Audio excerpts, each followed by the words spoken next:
Dieu a choisi les choses folles du monde pour confondre les sages. 1 Corinthiens 1, 27.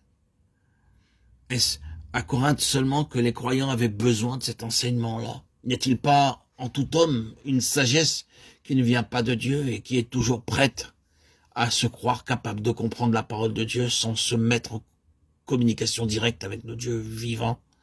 Cette sagesse humaine cherche à s'emparer des vérités les plus élevées et à s'en former une idée nette, se contentant de ses propres vues au lieu de recourir à l'Esprit Saint qui leur donne force de vie. Jésus avait l'esprit de sagesse. Comment se manifestait-il? Il le rendait attentif à écouter ce que disait son Père. Chaque matin, il éveille mon oreille pour que j'écoute, comme écoutent les disciples. Ésaïe 54. Une docilité habituelle caractérisait le Fils de Dieu sur la terre.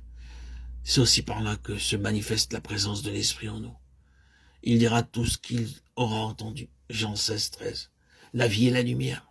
Jean 1, 4. Aussitôt que l'Esprit voit notre vie lui être soumise et obéissante, il nous enseigne par les choses qu'il opère en nous. La sagesse des sages périra. Ésaïe 29, 14. Nous ne pouvons pas comprendre à moins que Dieu ne nous le révèle, que le chrétien puisse se laisser séduire et tromper par une sagesse illusoire, qu'il puisse se bercer de belles pensées et de sentiments émouvants sans comprendre que la vertu de Dieu lui manque. La sagesse de l'homme s'oppose à la puissance de Dieu. C'est sa puissance efficace que l'on reconnaît la sagesse de Dieu. Le règne de Dieu ne consiste pas en paroles, en pensées ou en connaissances, mais en puissance. 1 Corinthiens 4:20. Dieu veuille nous ouvrir les yeux, nous faire voir que très souvent, notre religion consiste en paroles, en pensées et en sentiments plutôt qu'en puissance de Dieu. Remarquez, frères et sœurs en Christ bien-aimés, chers amis, remarquez-le, remarquez bien que l'esprit du monde, la sagesse du monde, ne sont qu'un.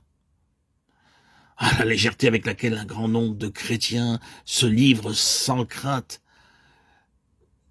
ni frayeur, ni peur, ni intimidation, ni prudence à l'influence dangereuse de la littérature du jour, de la lecture des réseaux sociaux, est une des principales raisons qui empêchent le Saint-Esprit de les éclairer, de leur révéler la présence de Christ en eux.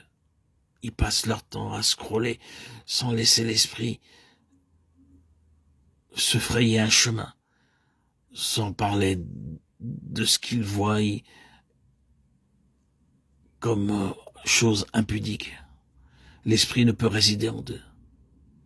L'Esprit de vérité que le monde ne peut recevoir parce qu'il ne le voit point et ne le connaît point. Jean 14, 17. Et frères et sœurs en Christ bien-aimés, chers amis, veillons et discernons ce qui est du monde et ce qui n'est pas de Dieu pour faire seulement et uniquement la volonté de Dieu. Car frères et sœurs en Christ, chers amis, auditeurs, auditrices, mes bien-aimés, nous n'avons pas reçu l'esprit de ce monde, mais bien l'esprit qui vient de Dieu. 1 Corinthiens 2, 12.